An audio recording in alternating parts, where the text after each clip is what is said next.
good afternoon, good morning, good evening, depending on where you're finding us here today. Thank you so much for coming for this webinar entitled A Roadmap to Move Equity-Related Talk to Equitable Action. My name is Danya. I'm a mother, I'm a wife, I'm a daughter, I'm a community builder, I'm a runner. I use she, her pronouns, and I'm also one of Tamarack's co-CEOs alongside Liz Weaver, who sends her regards and is in Australia today. Bienvenue, je suis Danya. Merci de participer à cette conversation. I will be speaking in English today with deep gratitude to everyone who was accommodating me to speak in my first language. For those of you who are new to Tamarack, just a little bit about our network. We're community builders. We partner with more than 400 communities, mostly in Canada, but also in the US, the UK, New Zealand, Australia, India, and many other countries to create collaborations that are capable of community change. Tamarack was founded in 2002 with a commitment to end poverty in Canada by organizing people locally in the places where they live and work and centering those with lived experiences of poverty. In Canada, as many of us know, poverty, like all of our outcomes, expresses highly inequitable systems. Recent immigrants experience higher levels of poverty than their Canadian-born peers. Racialized persons experience poverty at rates double those of non-racialized persons. Indigenous people continue to experience elevated levels of poverty. And close to 15% of people with disabilities live in poverty, 59% of whom are women. And so to achieve our reasons for being, equity's always been a part of Tamarack's work, and yet we know that we have so much more to do. This is really the reason why in the spring of 2023, just about a year ago, we launched an equity audit. We engaged the full Tamarack community to participate, and we formed a board-level equity, diversity, inclusion, justice, and reconciliation committee to champion the work. And I'm very excited that for our time together today, Ruth and Sunshine and Rochelle, who have all been really pivotal in this journey, are going to be sharing what's happened so far and what we've learned over this past year. We're going to talk a little bit about who's been involved in the work, what you can expect next in our work to develop a shared equity, diversity, inclusion, justice, reconciliation framework and action plan. And we're going to talk about how the work is very far from done, but that as a learning organization, we really wanted to get together with all of you today to share our learning and our process so far in hopes of clarifying our work for ourselves and hopefully making similar work for others easier moving forward. The results of this audit will be available, we think, by early summer. I am joining you today as a settler of Jewish and Ukrainian descent from the traditional and unceded territory of the Anishinaabe Algonquin people. I came to stay on these lands about 9 years ago, and part of my reconciliation journey has been to consider what it means to be a settler on unceded lands. As someone new to these lands, this land acknowledgement reminds me of my continued obligation to seek to understand and support Indigenous ways of knowing. As someone who has made their role in community, family, and work to end conditions that perpetuate poverty, to build the conditions that foster community and collective wealth, this land acknowledgement today reminds me of my responsibility to make decisions that address community needs and foster economic mobility, but also positive social and environmental impact above all else. I'd invite you to take a moment to notice the lands that you're on and to consider your relationship to them. I also want to acknowledge those of us who came here as settlers, as migrants, either in this generation or generations past. And I want to acknowledge those of us who came here involuntarily, particularly those brought to these lands as a result of the transatlantic slave trade and slavery. We pay tribute to these ancestors of African origin and descent, and we commit to working in solidarity with Black communities across Canada to contribute to financial security, climate equity, a sense of belonging, and educational opportunity. With that, I'm very excited to welcome 3 people who I consider friends and partners, Sunshine Chen, Rochelle Ignacio, and Ruth Nakalyowa. Ruth has been working with us for the past year and is with Power of Discourse, an amazing firm that she'll tell you a bit more about. Sunshine, among his many roles, has been on our board at Tamarack since 2020 and Rochelle is my colleague here at Tamarack and our Director of Equity, Diversity, and Inclusion. So I don't want to give long bios because you'll introduce yourselves way better, but Sunshine, Rochelle, Ruth, I wonder if you could introduce yourselves and tell our community here a little bit about the work that you've been doing around this audit. Sure, I'll kick us off. I knew that was gonna happen. My name is Rochelle Ignacio. My pronouns are she, her.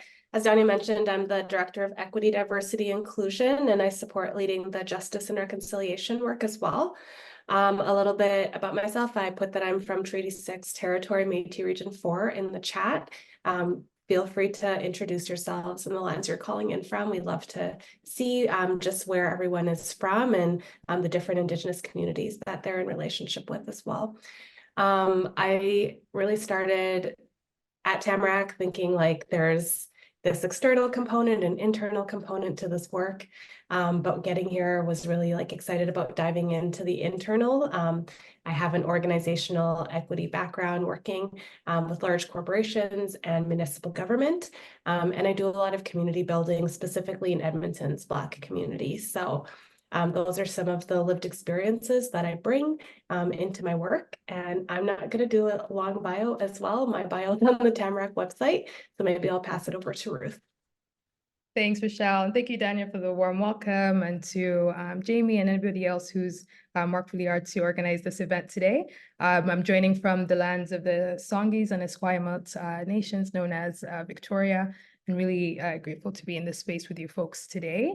I'm one of the co-founders and the consultants with Power Up Discourse, and we are an equity, diversity, and inclusion firm based here in Canada that supports a range of organizations to conduct equity audits. We do learning and development training as well. And we've been working with Tamarack from, I think, May of 2020 to 23, to conduct this equity audit. And we'll be sharing a lot more about that today. But my role as a consultant has been to work very closely with Rochelle to ensure that the project runs smoothly, that we're keeping track of timelines and deliverables. And so, yeah, looking forward to sharing more about that work today. I'll pass it over to you, Sunshine. Thank you, Ruth. My name is Sunshine Chen. I am a board member with the Tamarack Institute since about 2017, and actually 2019. And I'm also a member of the Equity, Diversity, Inclusion, Reconciliation Committee on the board. And we're looking for opportunities to integrate Power of Discourse's suggestions through the audit at the board level, and then just observing what's happening through the organization as we steward it. And then personally, I run a company called the Sunshine Creative Agency, and we produce YouTube channels for people and try and turn knowledge into content and into opportunity. I'm so glad to be here today. Thank you all so much. Let's get into a bit more about the steps that we've taken in this journey so far toward developing the framework and the action plan. And Sunshine, I wonder if I could start with you because you've been in this work the longest, and would love to hear how you would describe this journey that we've been on and this past year, and perhaps even earlier if you're interested. Yeah, I mean, the past year has been a really interesting year of learning for me. Collectively, the work has always been, I am an immigrant to Canada and a new settler. Grew up in Kitchener-Waterloo, and then now have moved into Canmore, Treaty 7 in Alberta. And I have done work that has given me opportunity to see a wide array of people's experiences, what they do for work, where they live. I've worked on projects across Canada that varied from reconciliation work with Reconciliation Canada to Fort McMurray to working in Saskatchewan and in Waterloo. And what I have found is that the things that separate us in the end and differentiates us is actually quite minimal. but the things that are important to us and that we value and that connects us actually overwhelmingly makes up the bulk of our experiences and our everyday lives. And I find that sometimes we just want to forget this. And we think that, amplifying these differences somehow differentiates us. And I don't think that's really the case personally at all. And one of the things that I think has been the real couple of steps in this process is first, Tamarack opening itself up to an audit by an external agency is in many ways unlike anybody opening themselves to feedback, observation, a little bit of scrutiny.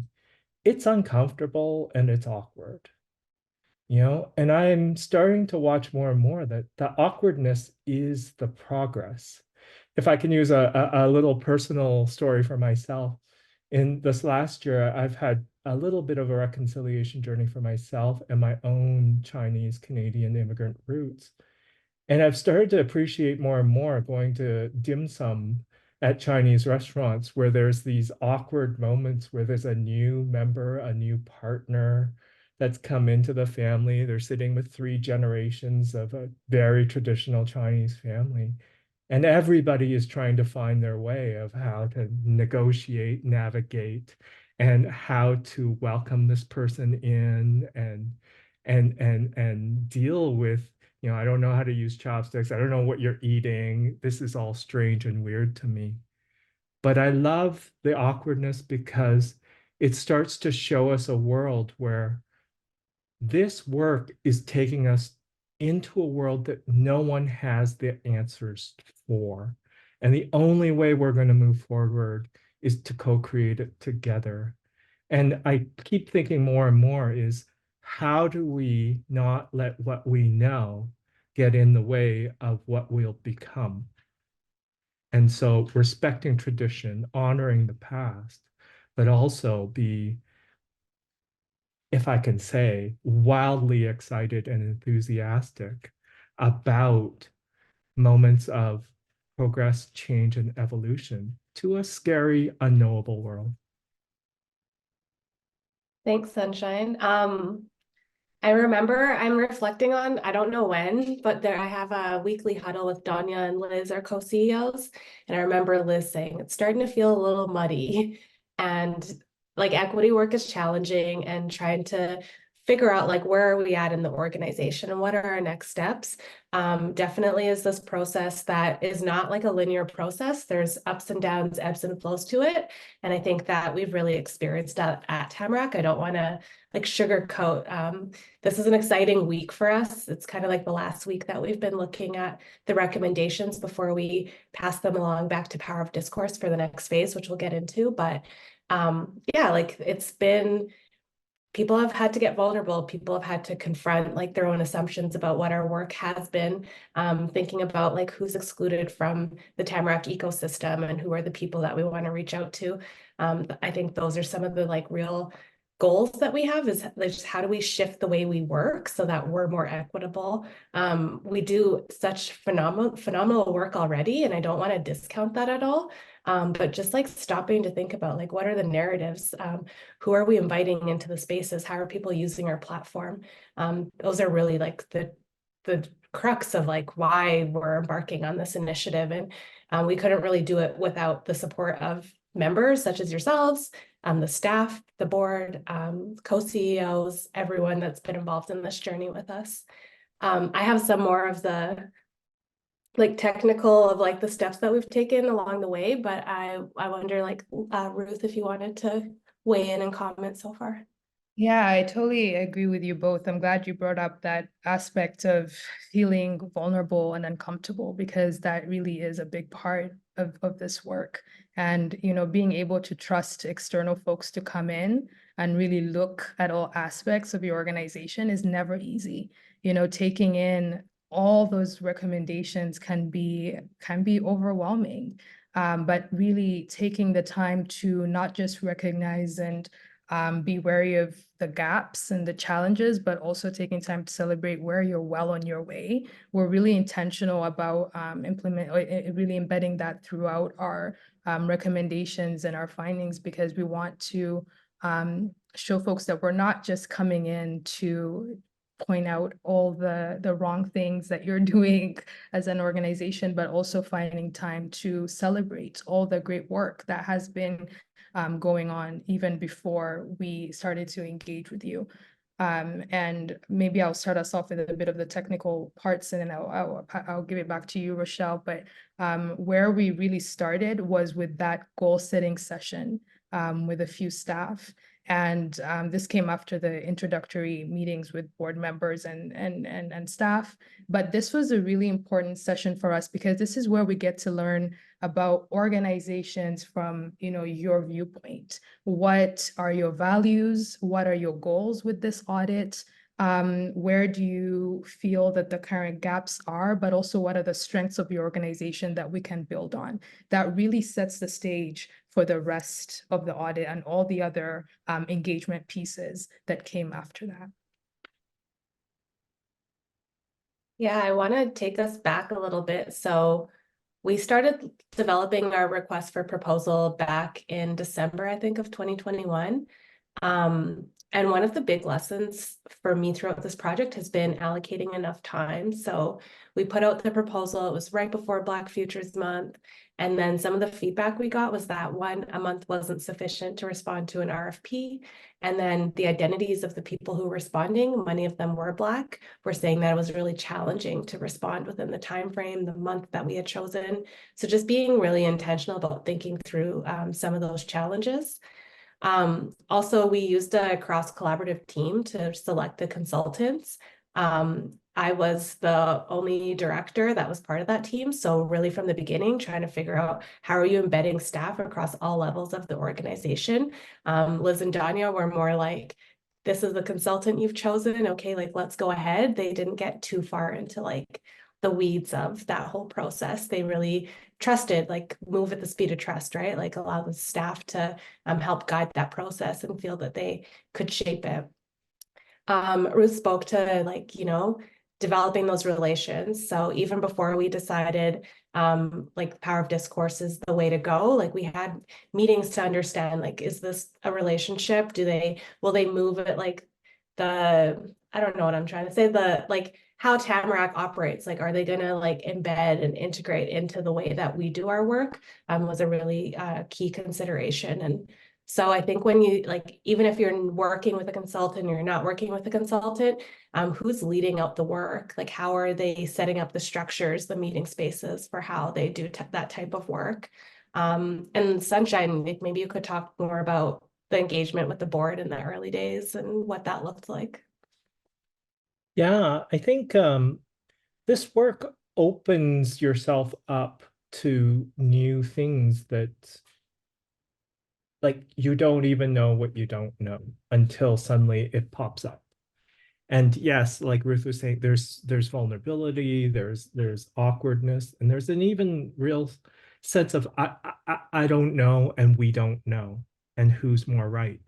And I think it's easy to default into what we know and make it this is the right way or the highway kind of scenarios. And I think in dealing with these issues, we start to question both our own motivations and other people's motivations. And one of the things, as Rochelle was saying, that it takes time, because not only are you trying to understand what you're going to do or decide what you're going to do, you need to understand what you're going to do in relationship to others. And that takes time in a world and a dominant culture that doesn't give time, any kind of real appreciation, because the appreciation is speed, efficiency, and decision-making. But this demands that we step back for a moment and look at a big picture within and without. And this is challenging. I feel like when Tamarack commits to a kind of broader organizational mission, of being able to embody community building, equity, diversity, inclusion work, it starts to reimagine, reevaluate, and in a way recreate how we're going to do things and why we're going to do things. And that takes time to even be able to articulate. And I found that that is a real challenge, even at the levels of the board and even within the board itself. The board itself has transitioned enormously in the last 3 to 5 years. It has become more diverse. It has brought in really different worldviews represented by people with incredibly different experiences. So from young Indigenous women to settlers like myself to, establishment folk. And we all are trying to navigate how to steward. And then beyond that, how will we help the organization walk the talk and take the actions? And so as much as, I feel like if I could just launch into my big comment is it's really easy when we receive the report from Power of Discourse to say, here's the list that we're going to turn into a checklist, and we're going to move into a kind of worldview, if I can, or an approach that is about compliance. The other side of it is, are we trying to create a culture or encourage an organization that wants to learn and grow and evolve? So there is a real struggle, I have to admit, between compliance and, let me say, a growth mindset. And in some ways, one can be incredibly limiting, but we don't want to forget these are all the things we want to do. But on the other hand, how do we, again, use this as a kind of energy that propels us to nurture, encourage a culture of openness, of being open to growth, about being open to co-creating and taking opportunities for ourselves as a collective we, as opposed to its and they's. I'm thinking as you say co-creation, it really moves me into the next phase of developing the surveys. So we had to think about like how we were going to engage with staff at a staff level, the board, as well as members, the external members of the community. We started really with developing a staff survey and used that to build the board and then the member survey, tailoring the questions, even getting feedback from our EDIJR board committee. Like they were very much thought partners along this process. And Power of Discourse really would like set the framework, and then we would go in and refine it and change the language to fit our context because they're not with us every day. And Ruth, we did some other engagement activities too. Yeah, absolutely. That collaboration piece is really key. A lot of times folks think that, okay, we're bringing in the consultants, let them do all of that work. We'll just disseminate the survey. But, taking the time to go through that together, because like you've said, Rochelle, the language, the people, the work that you do. So it's really helpful on our end to collaborate with you as well on that. We've also engaged with staff, board members, and community members through listening sessions or focus groups. And so we held a number of sessions throughout the spring and summer, and some in the fall as well, to really understand more about, to get more stories out of the survey. The survey really gives us all those, the stats, the data, and all of that. But when we really talk to people is when we have a better understanding of, okay, this is why the numbers are showing us this. And this is where folks are seeing the strength. This is where folks are seeing the gaps. And then through that, we can take all of this data, analyze it, and create that final report, which has been referred to with all the findings and various recommendations. I just add here, sorry, Danya, of the other thing that I'd like to really note here is understanding and being observant of how we're engaging with the material as much as what we're engaging. So one of the first things the board did was struck a equity, diversity, inclusion, reconciliation, justice committee within the board to look at the response we got from Power of Discourse. But in the process of getting together to discuss this, some interesting things start to kind of happen, right? And one of this was we started a little exercise at the beginning of each of our committee meetings called looking for cracks in the pavement. And it was asking the members of the committee, since our last meeting, have you had any experiences that connects, touches, or deals with this work and how it has affected you personally? And it seems like such a small scale in the vastness of the work. But the richness of the exchange, the meaning, whether it's experiencing a microaggression on a trail, you know, or experiencing a kindness, you know, that you received unexpectedly, or seeing something in the broader media that just helps you go, oh, wow, that gives you a little bit of hope. It didn't directly address what we were doing, not on task, but what it started to show us were possible mechanisms, exercises, and opportunities we can take at a very small scale that results in very rewarding experiences that helps us motivate ourselves with the work. Thank you, Sunshine. I'm hoping we can end this conversation by sharing some of our recent cracks in the pavements.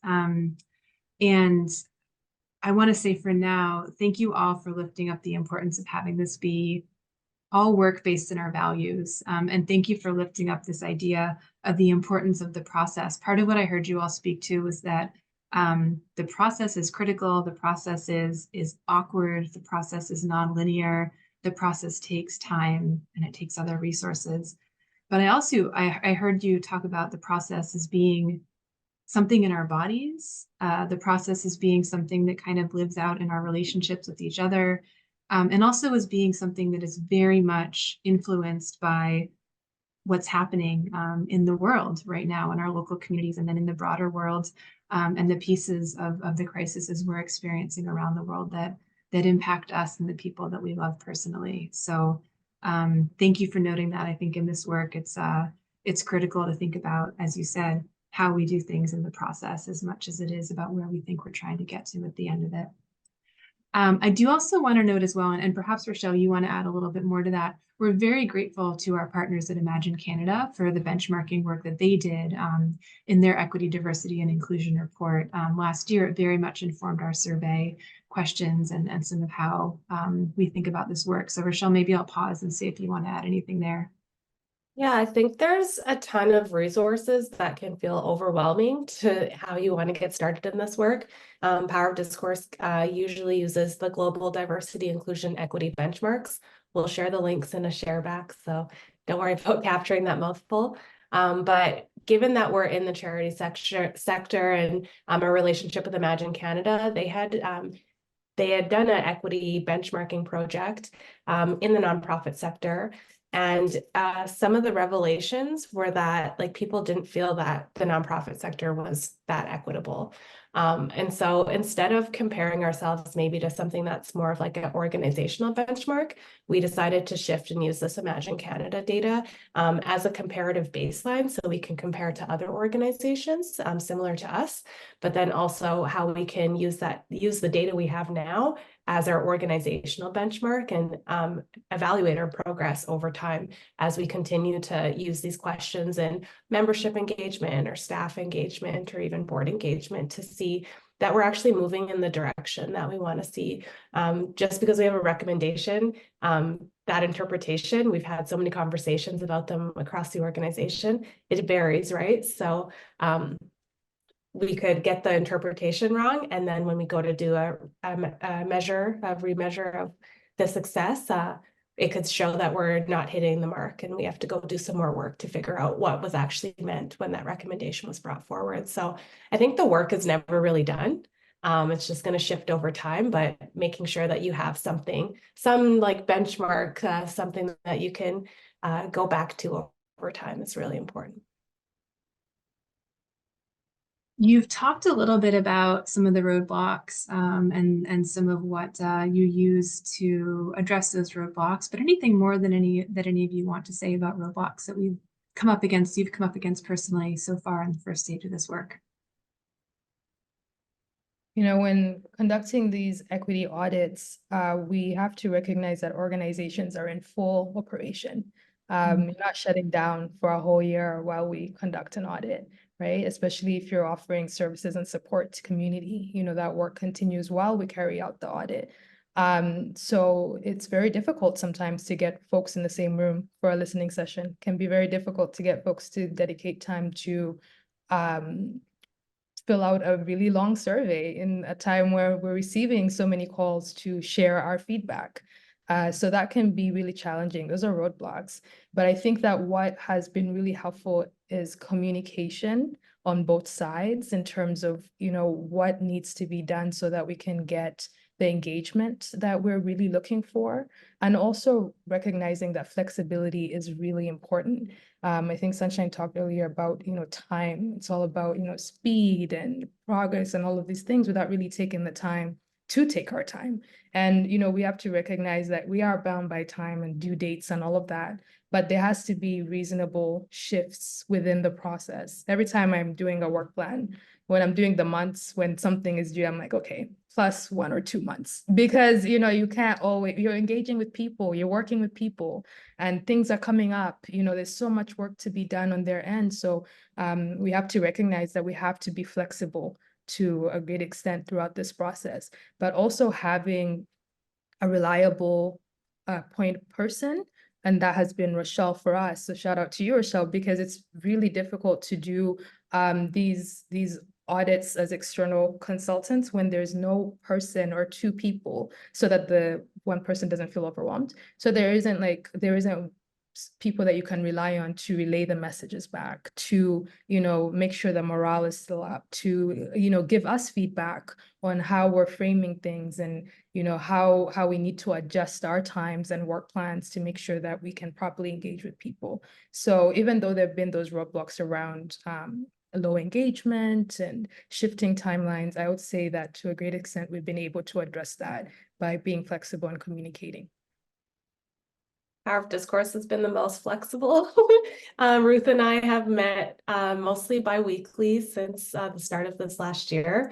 And there's been some times where I was like, oh, I'm going to get in trouble going into this meeting, but always just really understanding and wanting to know, like, what support do you need? What does the new timeline look like for you? We've shifted our timeline a lot, which we're really grateful for that flexibility within this process. So whatever time you think you need, double it. Yeah. And triple it if you're doing it on your own, because it's intense. Like, there's the weight of receiving the information, and then there's that time to sit and digest, and what does this really mean?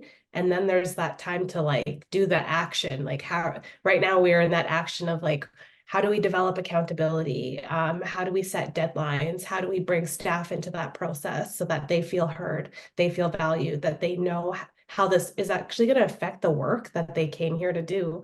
A lot of people might feel like this is an additional thing. Like, I'm already drowning, this is an additional thing. And so we've slowed down a few times to make sure that staff feel I have the time to understand what's going on, to put my hand up and ask questions, and just really feel supported.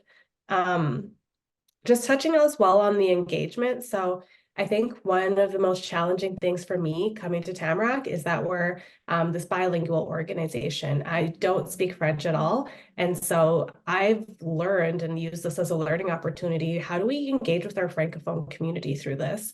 Admittedly, I did not do it well. And that added more time onto the project. So when we didn't get Francophone members, first of all, I didn't translate the invitation for members, so taking the time to go back and do that. But then we didn't get a lot of reception. So our consulting director of our Francophone strategy reached out and did some individual, hey, we really want your voice, because we couldn't move forward without the Francophone community having input into what it was. And I think you really need to be realistic that you might have this maybe there's like a new project you're trying to launch and you're trying to get this done by then, but if you rush through this, it's not going to be meaningful, and you're going to like miss some important perspectives and narratives along the way. So really just understanding like who your audience is, how you're engaging. We've shifted even with our Anglophone English speaking audience.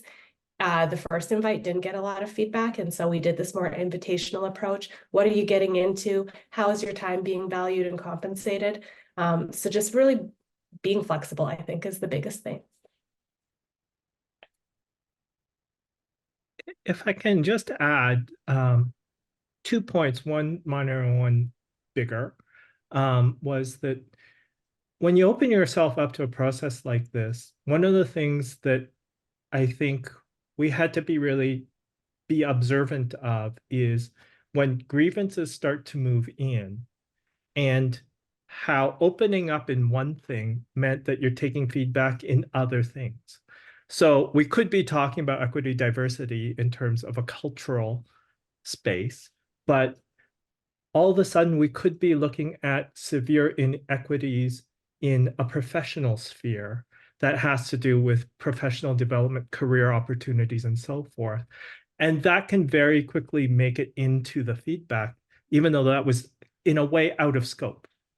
But it isn't, because, you know, all of a sudden, if we're going to talk about equity, then all inequities are on the table, and being able to navigate that, and it takes time. And then this question about taking time again.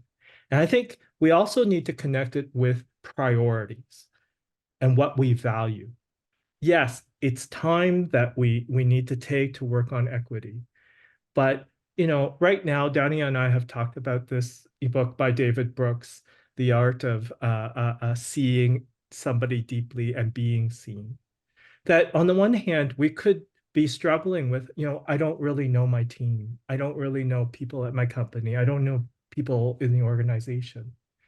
Opening yourself up to a process like this gives you a kind of an excuse or an opportunity to actually know each other more deeply. And it speaks back to the how. Instead of editing out all the opportunities for us to connect by being more productive, more efficient, and more effective at the expense of meaning, understanding, and deeper relationship with one another.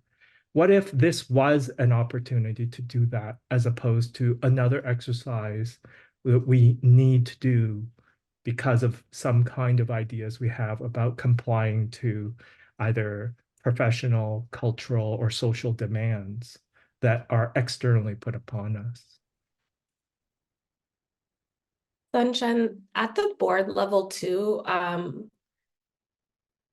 we talked about the modes in which we are engaging with the documentation, or like not just the document, the documentation itself. So we got PDF reports and Power of Discourse, but then being able to like really get into the nitty-gritty of it. And we realized we wanted a spreadsheet. So Power of Discourse provided a spreadsheet to us.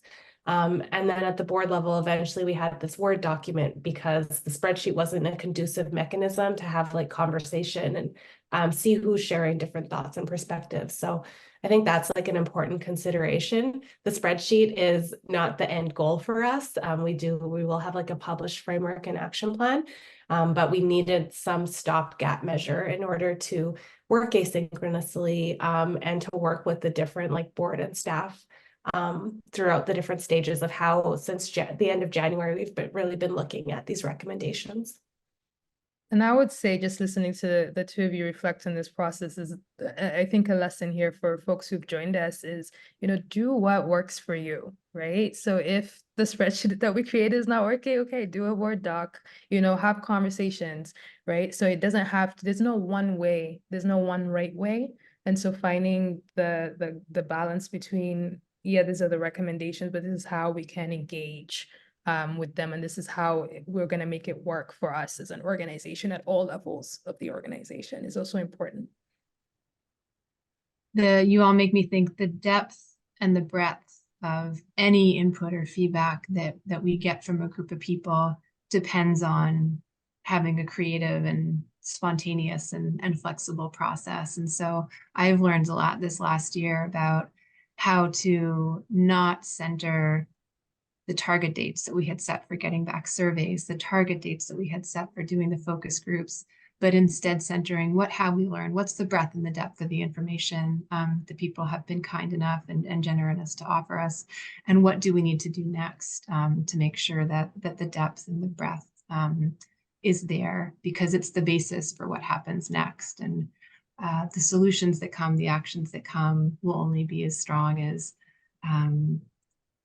what we're able to find out and glean, and then how we pattern that to make it into something meaningful. I wonder, before we go to the couple of questions that have come from the audience, if you could speak a little bit to what you each see as being next. What are your hopes for yourself? What are your hopes for the network? What are your hopes for this type of work? And what do you think are the next steps in terms of Tamarack's work? 6 questions in one, my apologies. So take it the direction you like. I can kick us off. I think this is a roadmap. It's a starting place. I think this allows staff to, like everyone from our HR department to our community animators, managers of communities, team leads, directors, thinking about how these recommendations will inform not only the work that's like right there in front of them, but how they approach work in the future, how they develop relationships. There's some of the policy recommendations are like updating gendered language, and it seems like a really easy fix. But why don't we take that opportunity to like read through the policy, and we have all these learnings just from immersing within the recommendations. So how do we apply some of that learnings? Power of Discourse, there are 3 people and they're not embedded within our context. So maybe we'll also see some opportunities that they may not have caught, and we can even strengthen some of those policies. We've also been, like this morning, we spent with the directors talking about like technical and adaptive solutions. So what are those like easy fixes, like fixing gendered language, but then what are those more cultural shifts that we need to make over time?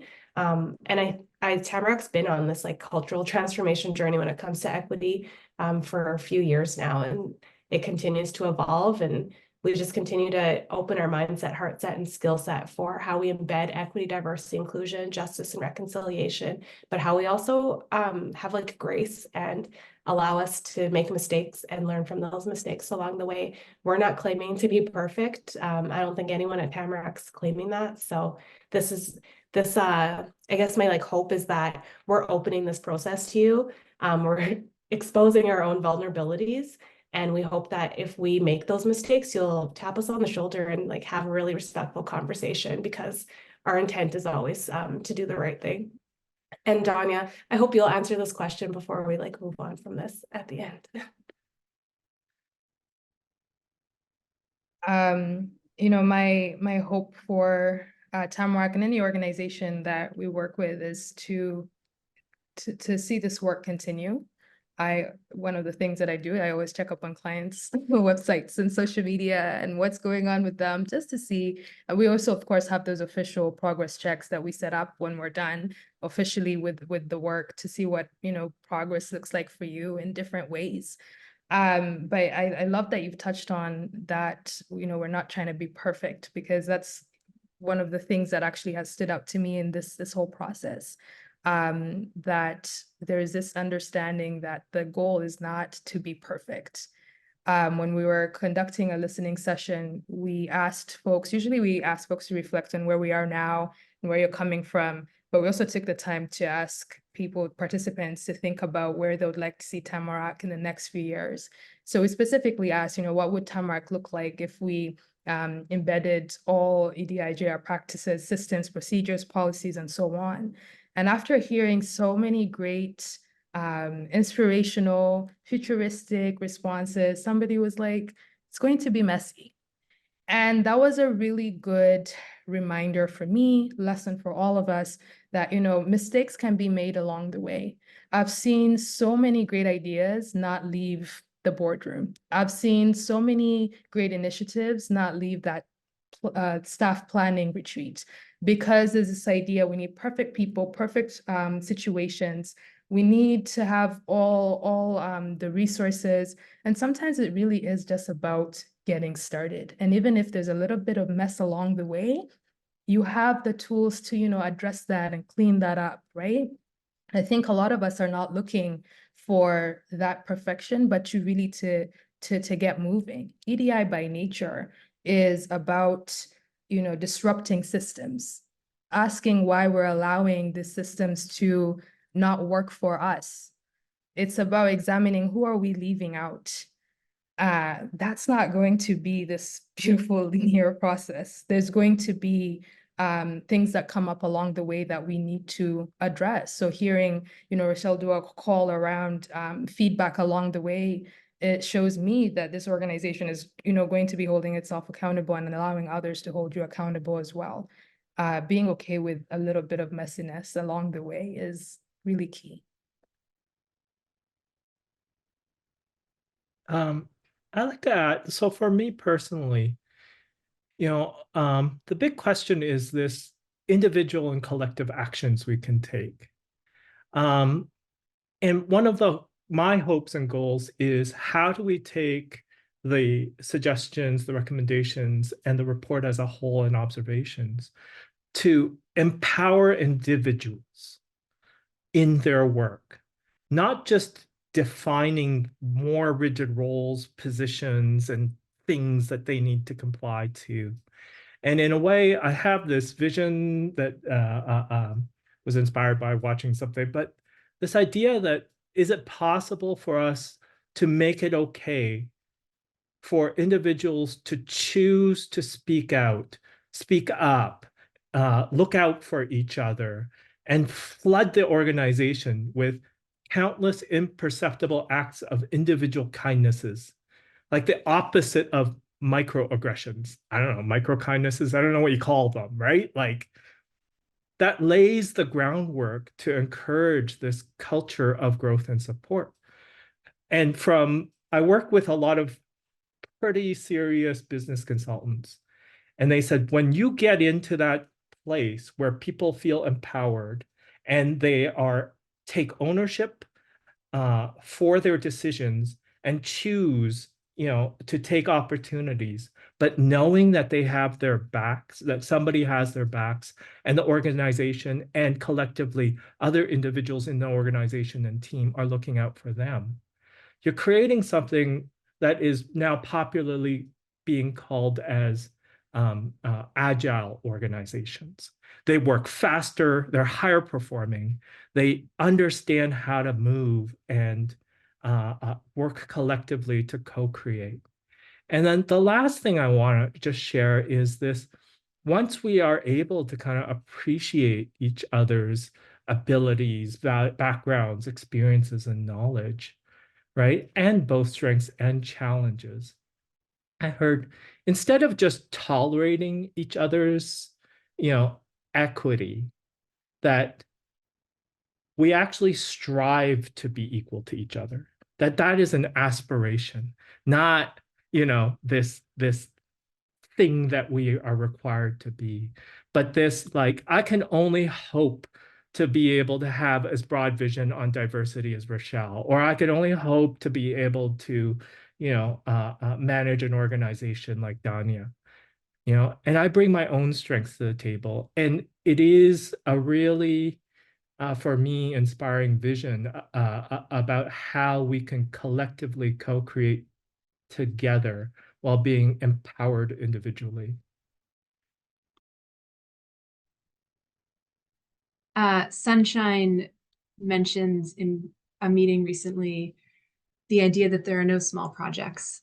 Every interaction we have really matters. Everything we do really matters. And we might not ever get to see the ways in which it matters, but I've really been trying to approach my life with this guidance that there are no small projects. Everything really matters. And so I suppose for me, one of the things that I want next to be in the process, that I'm committed to next in this process, is that we treat every project as critical enough that the way we are draws more people into the work of building community, into the work of building belonging, into the work of the power of being in partnerships in our local places, into the work of creating equitable outcomes.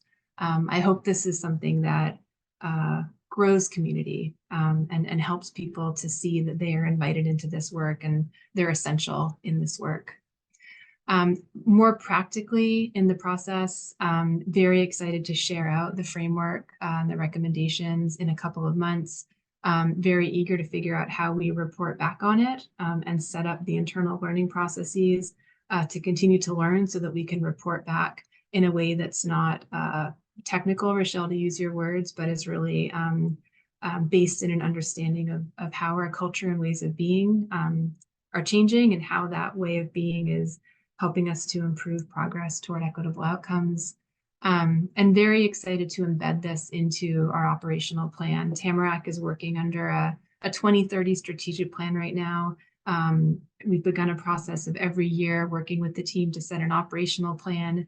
This year, our intent, since we don't know what the framework includes yet, is to move forward 100% of the pieces of the plan that are adopted by the organization and board. But next year, I'm excited to see the pieces of the plan that need to happen next year embedded within the overall organizational plan. So it's not a stand aside, but it's really central. We have one question from the audience that I think builds really nicely on some of what you have all been talking about. And I'll summarize their words by saying that sometimes when we speak as an advocate for equity, it can be perceived as a bit of an attack. Even when we try to be calm and respectful and diplomatic, the words can be perceived as confrontational. The person asking this question is wondering about strategies to help set the stage for discussions in ways that promote openness and understanding.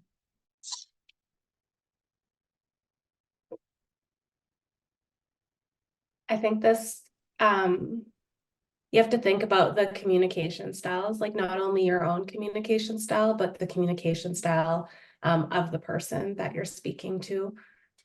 Do they like direct communication? Do they want to like understand like the overall arc of where we're going and how this process or what you're bringing, like how it implies to the work that is ahead of you?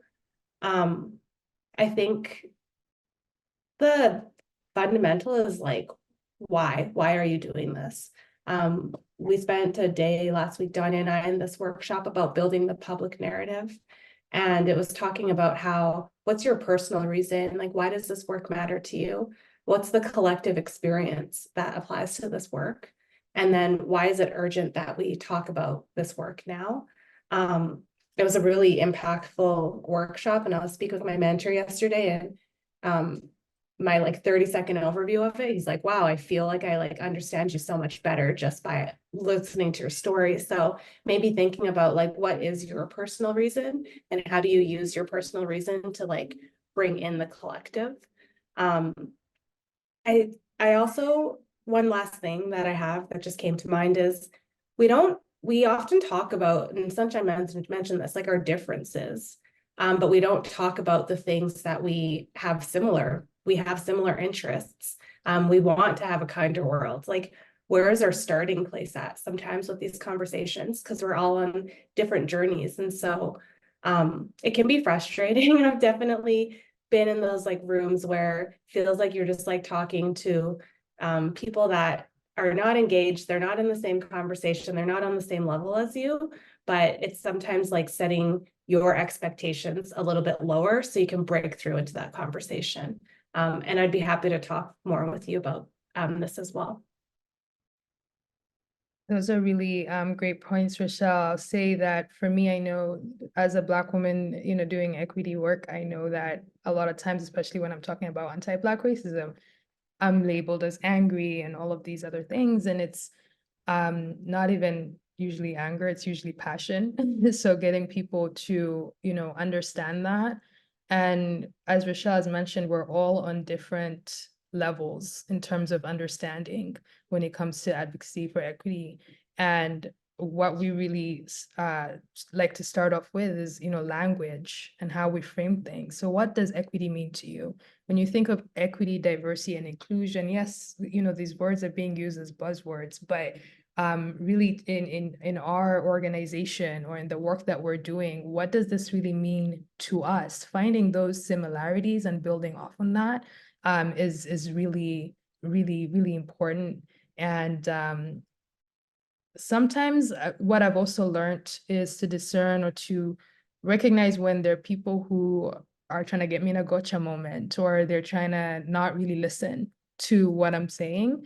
And that may not be the space for me to be in.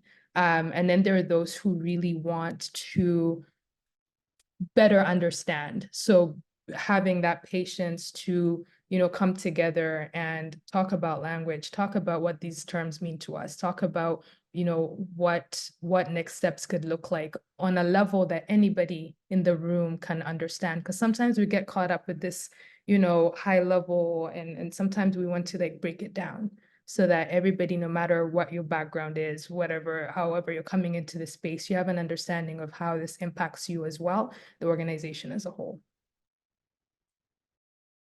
If I can just add from that book, David Brooks, the How to Know a Person and the Art of Seeing and Being Seen more deeply. He mentions that he stopped asking people, what do you believe? Because he has decided that this is a dead-end question. What he has shifted more to is, how do you come to believe what you believe? And he says that's a much richer discussion that it opens up. And so that is part of the nature of this work. It's not just understanding what somebody is doing, but why they are doing what they're doing. And that takes a moment out of the flow of the doing. And I think that's an important thing. And then, in more even incredibly tangible but small scales, in this book, they also talk about, the exchange doesn't begin when I open my mouth and say something. The exchange begins when I look at you, and you are already sizing up if I'm looking at you with respect, with admiration, with appreciation, or am I looking at you with contempt or, deference or whatever it is. And I think these skills at that level are incredible if we could develop them, especially when we're trying to achieve these bigger purpose things like equity, leadership, and the big ideas. And how do we boil these all down to these very, very little actions we can take in our interactions with people? Thank you all so much. I feel like we didn't get explicitly to the cracks in the pavement, but I think you've offered them to all of us. I want to thank all of you for leading this work with so much love and connectivity and belief, and looking forward to the next steps with all three of you, and then with everyone in this community as well. As it's been said, this is shared work, this is connected work, and this is important work. So thank you all. Enjoy your mornings, afternoons, or evenings.